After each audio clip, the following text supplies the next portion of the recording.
Hi, Marco Di Stefano here, and welcome to this video of the Virtual Orchestration series. So today I'm going to walk you through my composition, which was my entry for the Albion 1 competition at Spitfire Audio. If you want to listen to this composition, then you can go to my website, marcodistefano.art, and you will find it here, like it's featured, but maybe more here. Voila, you have the one video on YouTube you can watch, and you can also have Audio Jungle. There is a free royalty-free license available version. So the composition starts with piano. So let's start to go deep in it. So let's put it in solo. What did I use for the piano? Here it is the Willem Simcock felt piano. Very simple, so you can check. So at the beginning the composition starts with some piano, but there is also some strings in the background, which is strings evolutions.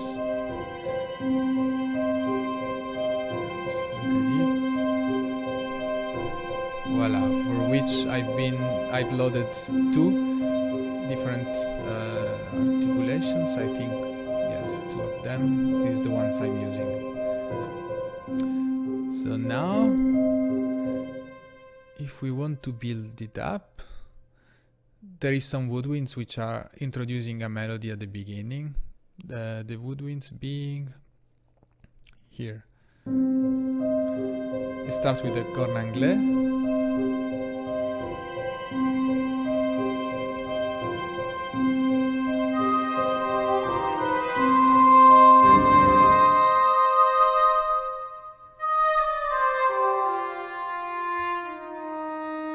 So there is some orchestration here with the woodwinds, so maybe it's worth if we can listen to what only the woodwinds are doing here. There is also piccolo here again, so let's hear this part.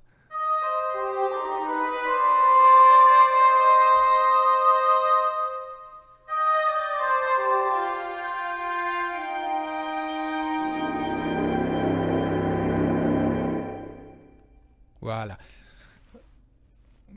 Contrabassoon, very low playing. So for all these, as you have already seen, I've always been working with automation for the expression, the vibrato, and the dynamic, and then the dynamics. Yes. So you can see how it changes. For example, this one going down. So always ensure that wherever you end a phrase, there is some fade out of the instruments, which is an absolutely natural way of playing the instrument. If we listen now to this part altogether, yeah, maybe let me just show you this pizzicato, what are doing there, maybe with the piano. So here they are introducing this sort of ostinato, which then will be taken again later. Okay, so now let's hear all together the beginning.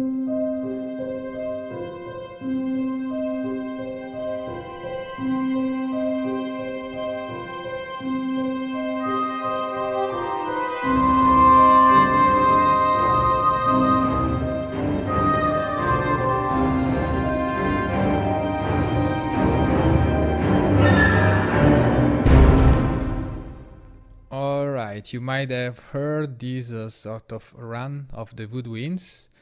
So let me show you where it is. Voila, here it is. This is Albion IV. Amazing library. So just let's play this alone. Look what's going here.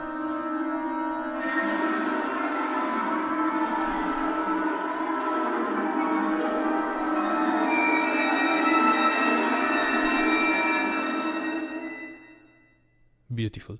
Then in this part, actually, let me show you. So there is a loop. Let me start with this alone. This is from Albion 3. This loop is together with the brass. It's giving the tempo. And then let's add the percussions.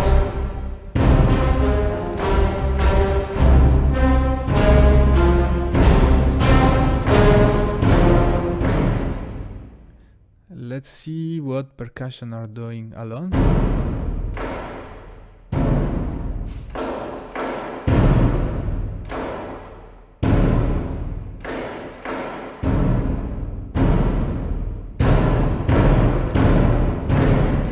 And there is also something from the Hans Zimmer percussion. Voilà.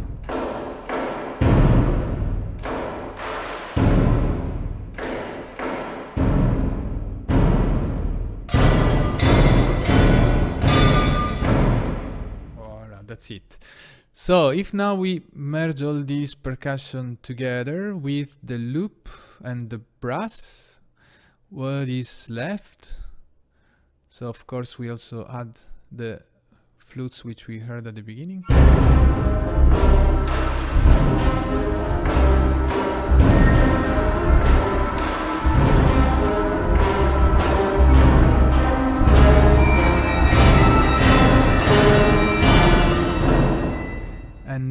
And at the end, so the only thing we are still missing so far is the piano, which I must admit at this moment we don't hear very much.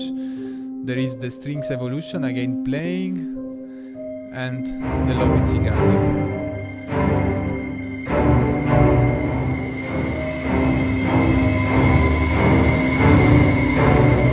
Voila, with a very nice crescendo. So now I let you listen to this part all together.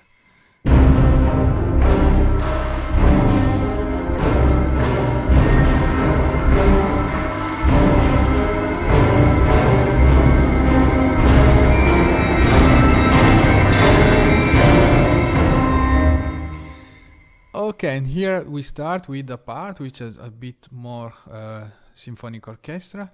So the piano is always doing the same, actually is just a loop repeating. And here it all starts with this corn anglais playing.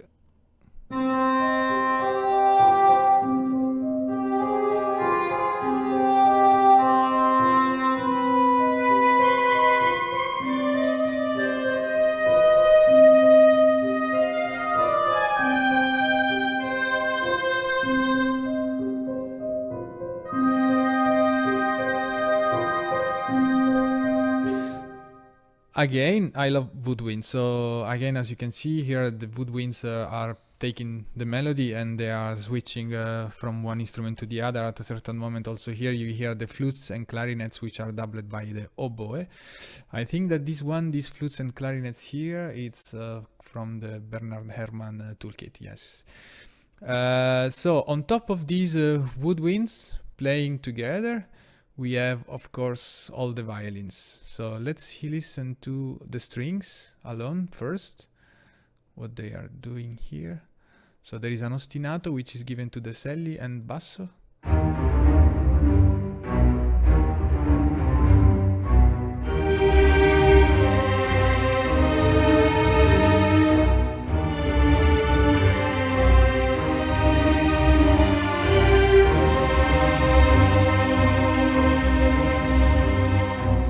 It's a very simple cadence that is going there.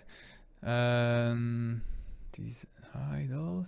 Okay, so what else? We have seen the piano, we have seen the strings, we have seen with the woodwinds, and of course there are some horns here that plays actually when we see the horns starting in the video, which are doing this. Which are doing chords.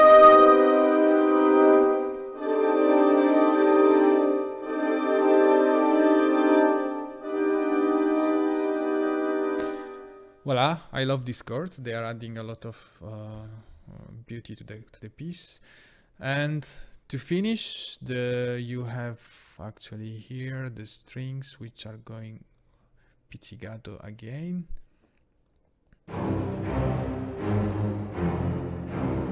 Going down, slowing down.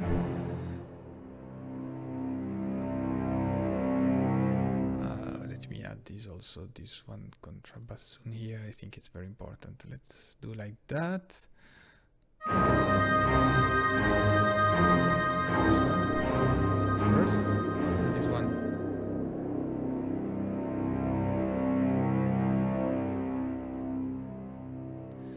So let me show you the automation here. It's just, this instrument is just beautiful.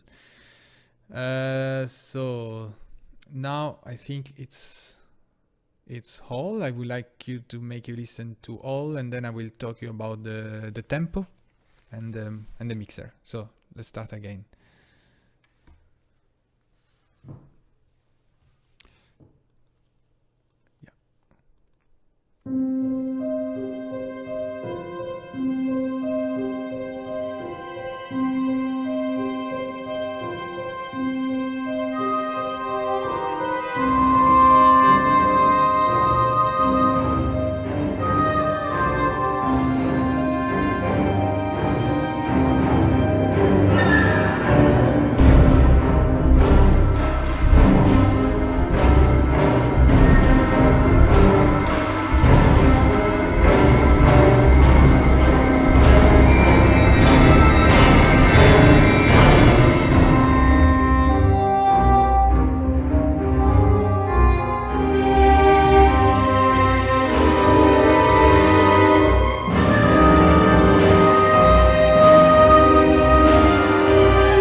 Okay, so when approaching the composition, the first things I've been working on is the tempo track.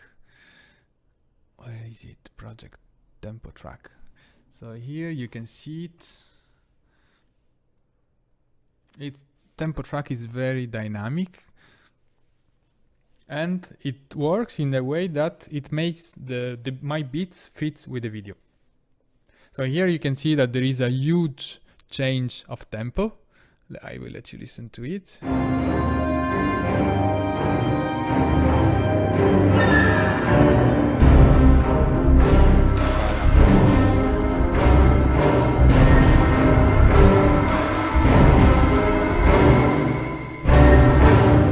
And then, voilà. And then the tempo goes up.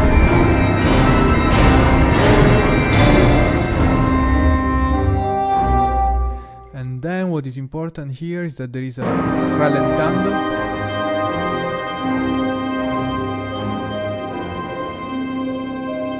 Wow.